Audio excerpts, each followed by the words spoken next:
할렐루야. 오늘은 이제 요 앞전 4부에 기독교의 정체성에 대해서 간단히 말씀을 이제 세 편을 통해서 말씀을 드렸습니다. 이제 5부로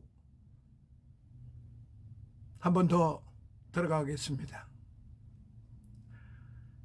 이 5부에서는 앞전에 기독교의 정체성에 대해서 말씀을 드렸으니까 그러면은 그 내부를 조금 살펴보도록 하겠습니다.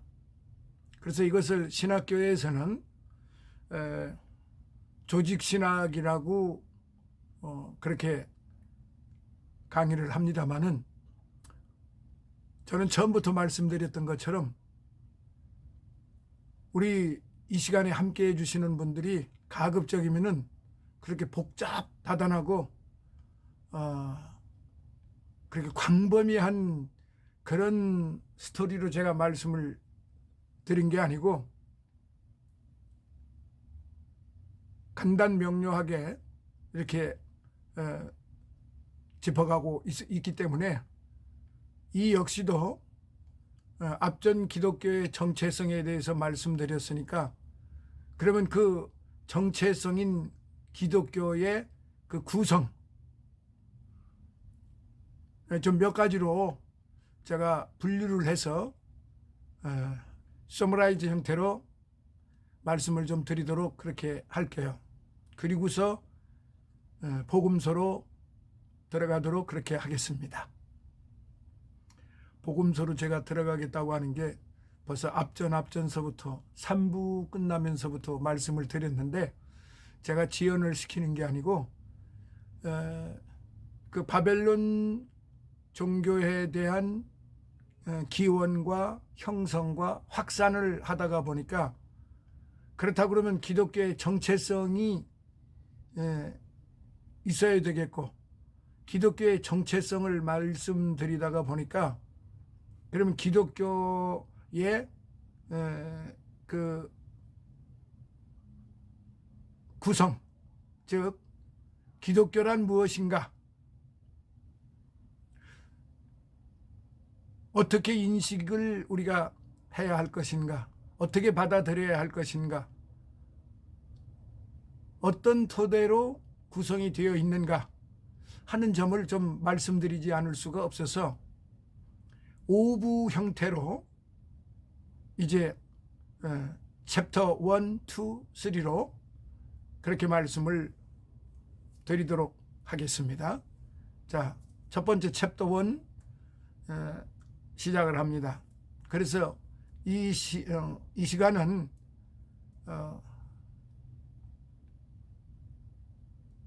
서론을 제가 좀 말씀을 드리겠습니다. 왜냐하면은 기독교란 무엇인가에 대해서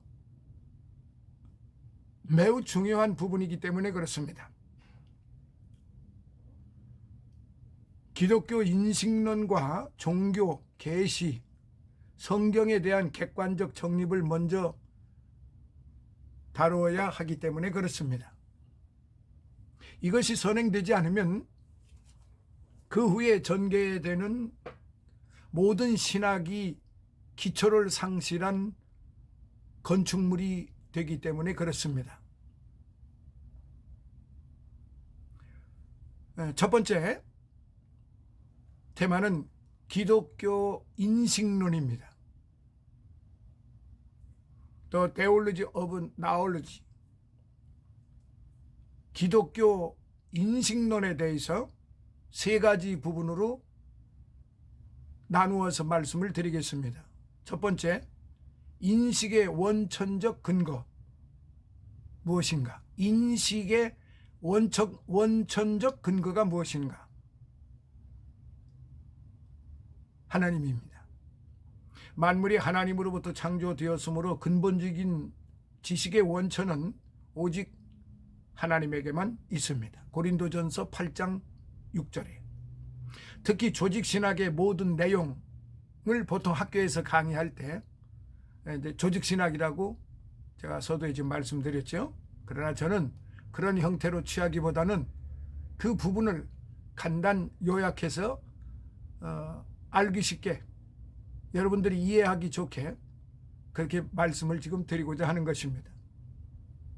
즉 하나님과 관련을 갖는 피조물에 대한 지식은 오로지 하나님께로부터 출발되어야 한다는 점이죠. 그래서 첫 번째 인식의 원천적 근거가 무엇인가 할 때 하나님이라는 사실, 하나님께로부터 모든 것이 출발되어야 한다. 기독교의 그 인식론에서 말이에요. 자, 두 번째, 그러면 인식의 외적인 근거가 무엇인가? 인식의 외적인 근거가 무엇인가? 그것은 아포칼립시스, 계시라는 말씀입니다. 일반 학문적인 진리는 하나님이 지으신 세계를 학문적 방법으로 탐구하여 얻을 수가 있는데, 그러나 하나님과 관련된 지식이나 구원의 지식은 성경에 보존되어 있는 하나님의 특별 계시를 통해서만 인간에게 전달이 되어진다는 사실입니다. 인간이 가지고 있는 어떤 지성으로, 지혜로, 전통으로, 경험으로, 어떤 체험으로 하나 기독교에 대한 인식론을 전달하는 것은 그것은 좀 빈약하다 이 말이죠. 여기서 말하는 빈약하다라는 말은 사실은 눈 감고 아웅하는 식이 되어버리고 마는 것입니다. 하나님께서 계시를 하셨는데 그 계시의 외적 증거를 사람이 가지고 있는 어떤, 그리고 인류의 역사나 전통이나 어떤 경험, 지식, 무슨 철학적 논거 등등의 그런 어떤 논리를 가지고 설명을 한다는 것은 굉장히 빈약하다는 것이죠. 그러니까 제가 말씀드리고자 하는 원론은 무엇인가 하니, 성경에서 말하면은 내가 말하고, 성경에서 말하지 않으면, 성경에서 침묵을 지키면은 우리도 침묵을 지켜야 된다. 그런 논거입니다. 그래서 두 번째, 인식의 외적 근거는 아포칼립시스, 계시를 통해서 하나님이 말씀하시는데, 그건 사람의 어떤 무속적인 계시가 아니고 하나님의 계시, 감추어진 것을 드러내어 알게 한다 하는 의미의 뜻을 가지고 있는데요.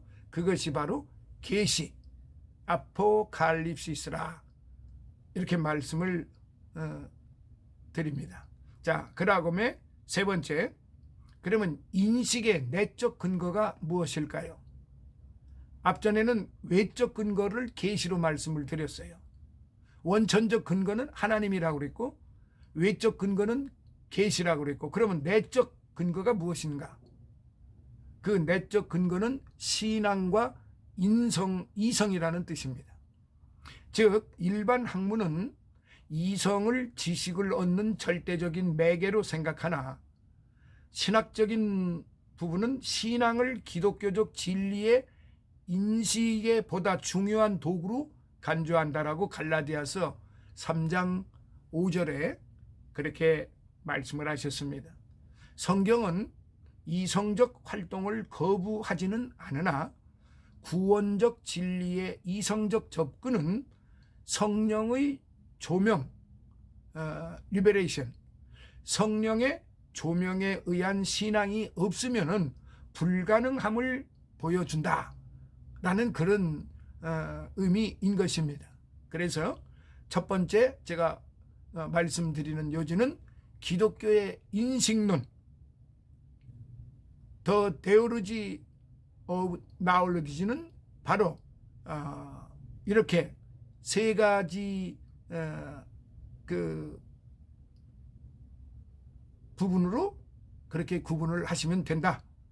인식의 원천적 근거, 첫 번째 하나님, 두 번째 인식의 외적 근거 계시, 세 번째, 인식의 내적 근거, 신앙과 이성인데 이게 성경적 근거가 되어야 된다. 자기 자신의 전통과 어떠한 경험, 지식, 학문 이런 걸 가지고는 설명이 되지를 않고 또 불가하다, 부정확하다, 그런 의미라는 말씀입니다. 자, 큰 두 번째로 릴리지온, 즉 종교. 굳이 제가 이 말씀을 드릴 때는 제가 지난 시간에 기독교는 엄밀히 말해서 다른 종교들은 다 사람에 의해서 만들어진 거지만은 기독교는 하나님에 의해서 만들어졌기 때문에 결국은 일반적으로는 종교라고 말하지만은 우리 기독교적 입장에서는 세상에서 말하는 그런 종교적인 틀은 아니라는 사실이죠. 그러면은 이 릴리지온, 이 종교 이해하기 좋게 제가 그렇게 말씀을 지금 드리겠습니다. 에 대해서 네 가지로 제가 간단하게 말씀을 드리겠습니다. 첫째, 종교의 보편성. 시 공간을 초월하여 모든 인간은 종교를 가지고 있습니다. 다만 그 종교가 참되냐 거짓되냐는 문제만이 제기될 뿐입니다. 이러한 종교의 보편성은요, 하나님의 형상대로 지음을 받은 인간의 본질에 대한 희귀 본능이라고 볼 수 있다. 전도서 3장 11절에 근거해서요.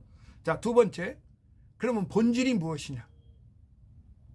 이 릴리지온의 본질이 무엇이냐? 일반적인 의미의 종교는 절대자에 의한 인간의 숭배 행위라고 정의를 할 수 있습니다.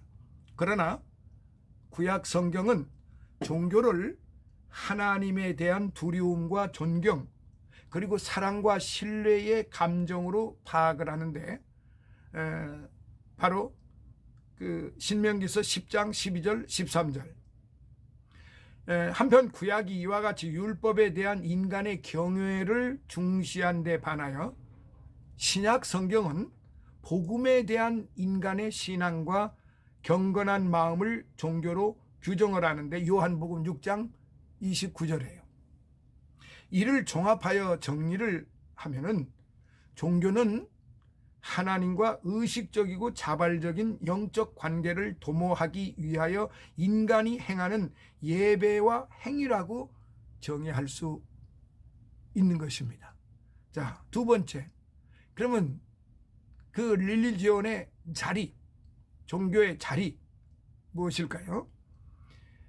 혹자는 종교의 지식적인 측면을 강조하여 그 자리를 인간의 지성에 두거나 혹은 종교적인 느낌을 중시하여 감정에 종교의 자리를 두고자 합니다. 그러나 그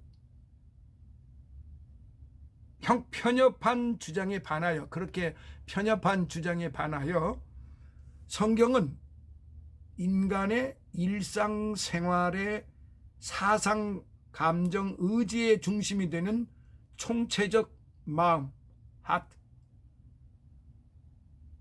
하트의 종교가 자리 잡는다고 주장을 합니다. 시편 51편 10절을 한번 참고해 보세요. 자, 네 번째, 그러면 기독교 종교의 기원, 기독교의 기원이 제가 앞서 전에 정체성에 대해서 말씀을 드렸습니다마는 예배의 대상이 되는 하나님의 존재를 성경이 중시하고 있고, 예배의 시행자가 되는 인간에게 예배의 의지를 주신 것이 하나님의 형상대로 인간을 창조하신 하나님이라는 사실과 예배의 대상과 시행 방법이 하나님이 인간에게 주신 성경을 통하여 보여졌다는 점에서 참 종교의 기원은 창조주 하나님에게서 찾아야지 사람에게서 기타 어떤 물질을 통해서 찾는 것은 무지하다는 것이죠. 근데 우리 인류는 고대 사회로부터, 즉 바벨론 종교의 그 기원을 제가 말씀드렸듯이 하나님께로부터 그 기원을 찾고 하나님의 말씀으로 계시로 통해서 나의 신앙과 이성이 그 성장되고 성숙이 되어야 하는데 그렇게 하지를 않고 창조해 주신 우리 인류의 주인이 되시는 그분의 뜻을 저버리고 자기 자신들이 하나님 노릇을 대신하려고 하는 그런 점에서 볼 때 성경을 떠나서는 그 어느 것도 하나님의 말씀을 통해서는 그 어느 것도 사람들에 의하여 만들어진 것이기 때문에 거기에는 도덕과 윤리 정도는 뭐 잘 살아보겠다고 바르게 살아보겠다고는 말들은 하지만은 결코 거기에는 생명력이 없다는 사실이죠. 그렇기 때문에 기독교의 그 인식관은 철저하게 하나님으로부터 그리고 하나님께서 주신 계시로부터 그 계시가 곧 성경이다 이 말이죠. 그리고 성경뿐만이 아니라 하나님의 계시는 말씀의 계시뿐만 아니라 물론 말씀의 계시가 총체적으로 그 하나로 다 묶여져 있지만은 우리의 주변에 자연을 통해서 계시하신단 말이죠. 그 다음에 인류 역사를 통해서 계시하신다는 말이죠. 그리고 어떠한 상징적이고 모형적인 것을 통해서 계시하신다는 말이죠. 그리고 사람을 통해서 또 하나님은 말씀으로 계시하신다는 말이죠. 그리고 하나님이 직접 하나님의 영으로 우리에게 계시하시는데 그게 바로 유대 베들레헴 에브라스로부터 하나님께서 직접 내려오셔서 인류에게 그리고 하나님께로부터 미리 작정된 선택된 그 구원받아야 할 그 인류에게 하나님이 직접 계시를 주시는데 그래서 성경은 하나님의 영이 아니고서는 그 어떤 것도 깨달을 수도 없거니와 바르지 못하다. 그러니까 그 무엇을 한다 할지라도 하나님의 영이 아니고서는 결단코 깨닫지 못한다. 그러니까 회개하는 것도 하나님의 성령으로 인하여 회개하게 되는 것이고 감사, 충성, 헌신, 봉사, 전도, 구제 등등 신앙생활 속에 그 어떤 이성적인 활동, 신앙의 활동 자체가 하나님의 영이 아니고서는 결단코 바르게 할 수 없다는 것을 성경은 그렇게 가르쳐주고 있다는 사실입니다.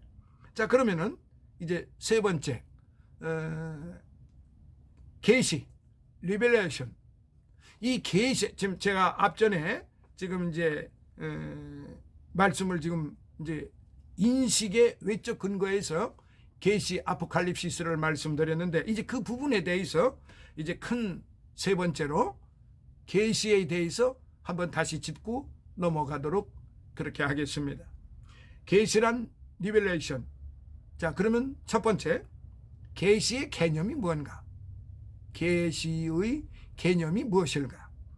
유한한 인간의 제한된 지식으로는 무한하신 하나님에 대하여 충분히 알 수가 없다는 사실입니다.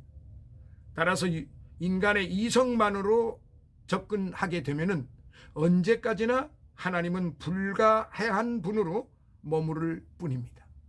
그러나 하나님께서는 인간에게 스스로에 대한 지식을 모두는 아니나 인간의 구원에 필요한 만큼 충분하고 완전하게 전달하시고 이것을 통하여 하나님을 예배할 수 있게 하셨습니다. 이와 같이 하나님이 자신을 알게 드러내신 것을 아포칼립시스라고 합니다. 즉 계시라 이 말입니다. 그러니까 감추어져 있던 것을 드러내어 알게 하신다. 이렇게 이해를 하시면 좋겠습니다. 자, 두 번째, 그러면 계시의 구별은 어떻게 하는가? 하나님의 계시는 그 방법에 있어서 자연 계시와 초자연 계시가 있어요. 그리고 그 내용과 목적에 있어서 일반 계시와 특별 계시로 나누어지는데요.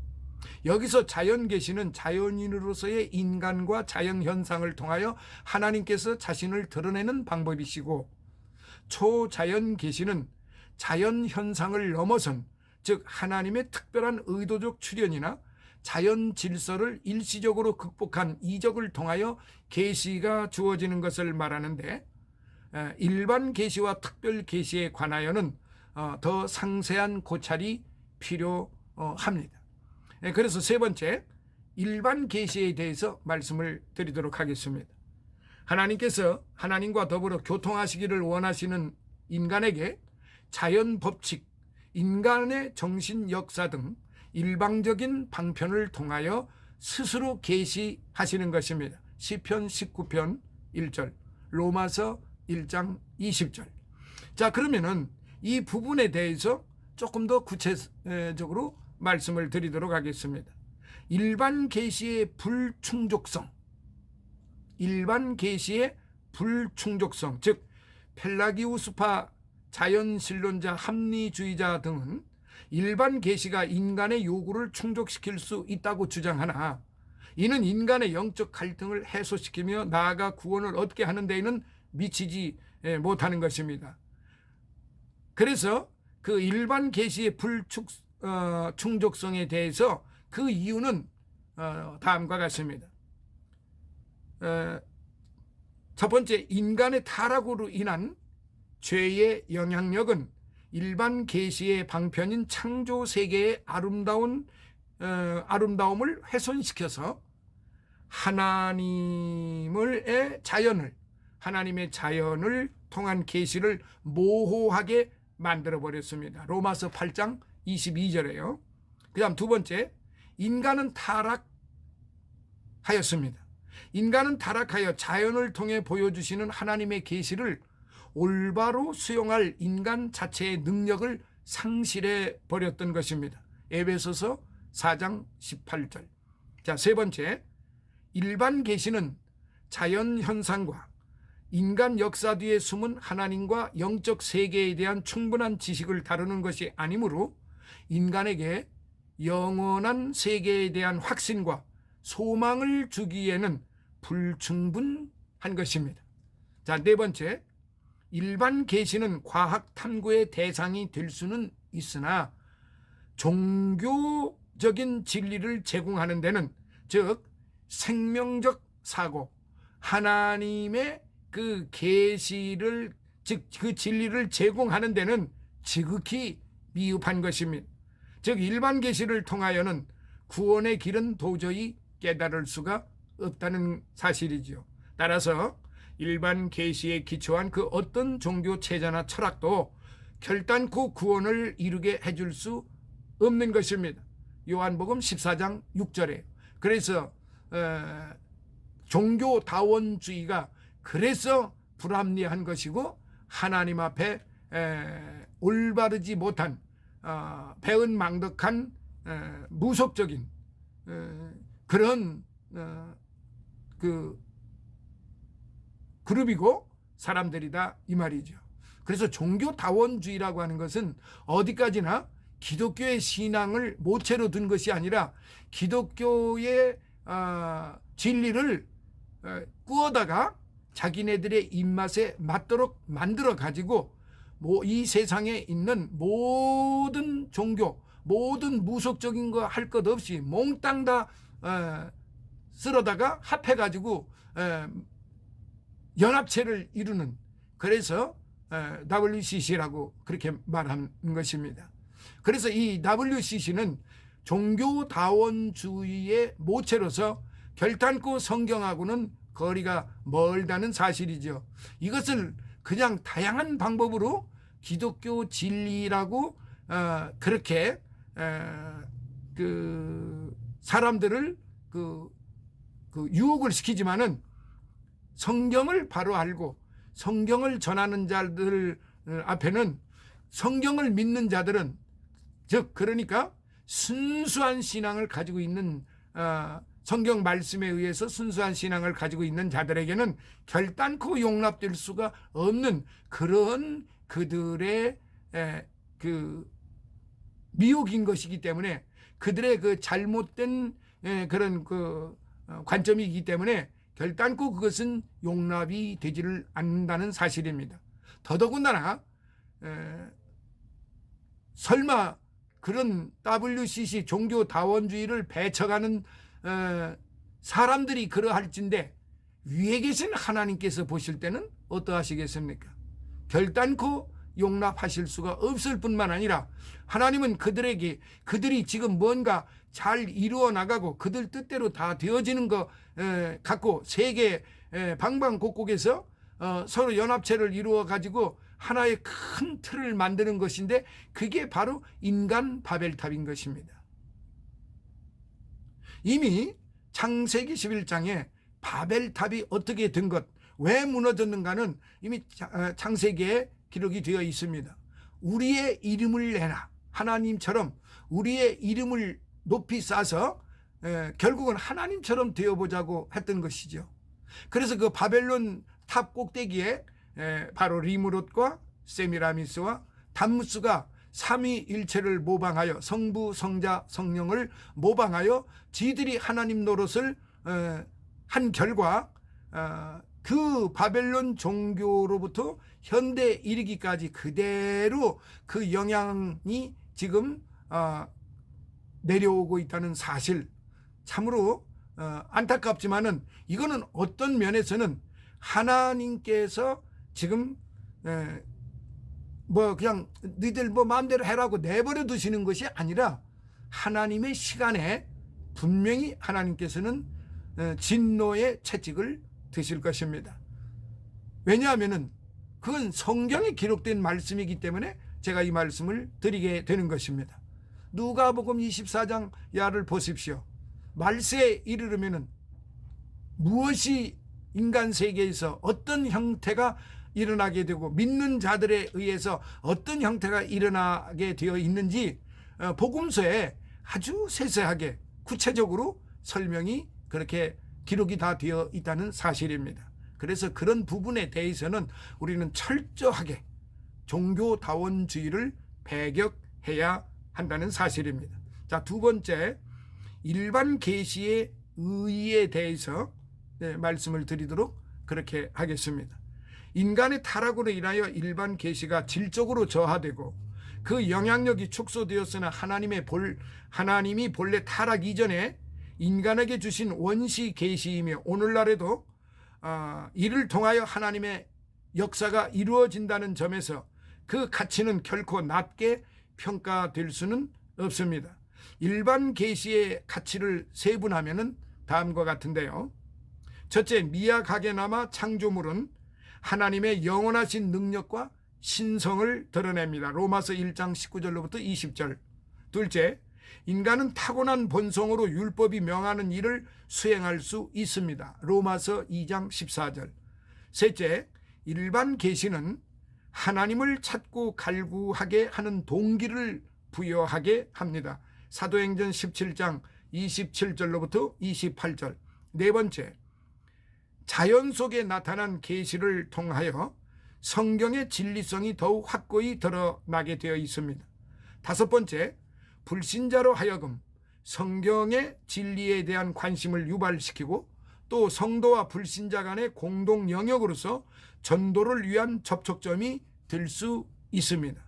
자, 끝으로 여섯째, 인간의 양심에 작용하여 사회의 질서를 유지하게 합니다. 이게 일반 계시의 의의를 제가 요약해서 말씀을 드렸습니다. 자, 그러면은 이제 세 번째 일반 계시에 대해서 말씀드렸으니까 네 번째는 그러면 특별 계시에 대해서 말씀을 드리도록 하겠습니다. 특별 계시란 무엇일까요? 구원 진리에 관한 일반 계시의 미흡함을 완전히 보완하기 위하여 일반 자연 질서를 초월하여 하나님이 직접적으로 계시하신 것이 바로 특별 계시인 것입니다. 한편 이 특별 계시를 하나님의 영감으로 훼손됨이나 오류 없이 문서화한 것이 바로 성경인 것입니다. 하나님은 구속사의 전개와 함께 타락 직후부터 시작하여 성경이 완성 때까지 여러 방법으로 특별 계시에 필요하고 충분한 모든 내용을 성령의 영감으로 기록한 것으로서 특별 계시의 방법의 한 종류가 아니라 특별 계시의 결정적 종합적인 방법인데, 디모데후서 3장 15절 16절을 꼭 읽어보시기 바랍니다. 또한 성경은 인간에 의한 하나님의 직접적 특별 계시의 간접적 기록이 아니라 기록 과정 자체가 하나님의 직접적 간섭, 즉 영감에 의하여 기록된 것입니다. 즉 성경이라는 용어는 특별 계시 사건인 동시에 방법이며 그 내용을 총칭하고 있는 바 세 가지 관점을 정확히 구분 종합하여 그 특수성을 이해할 수 있어야만 하는 것입니다.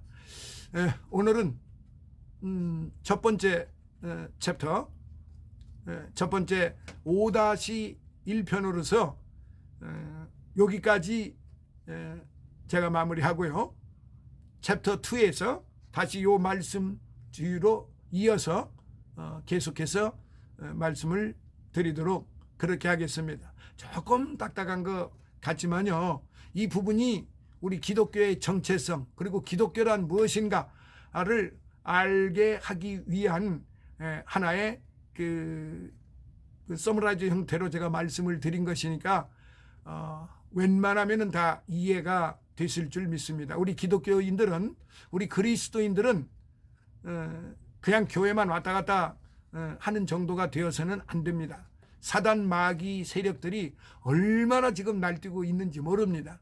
그렇기 때문에 사실은 하나님께서 우리에게 주시는 그 계시에 대한 본질을, 그 하나님에 대한 본질과 하나님이 우리에게 말씀하시는 그 계시의 본질이 무엇인가, 그게 성경인데 그 성경을 통해서 어떻게 말씀하고 계신가, 그리고 우리는 어떻게 생활을 해야 되는가, 이 점을 제가 지금 말씀을 드리고 있는 것이기 때문에 제가 챕터 몇 편을 통해서 말씀을 드리고 복음서로 들어가도록 그렇게 하겠습니다. 감사합니다. 다음 두 번째 시간에 다시 만나요. 할렐루야.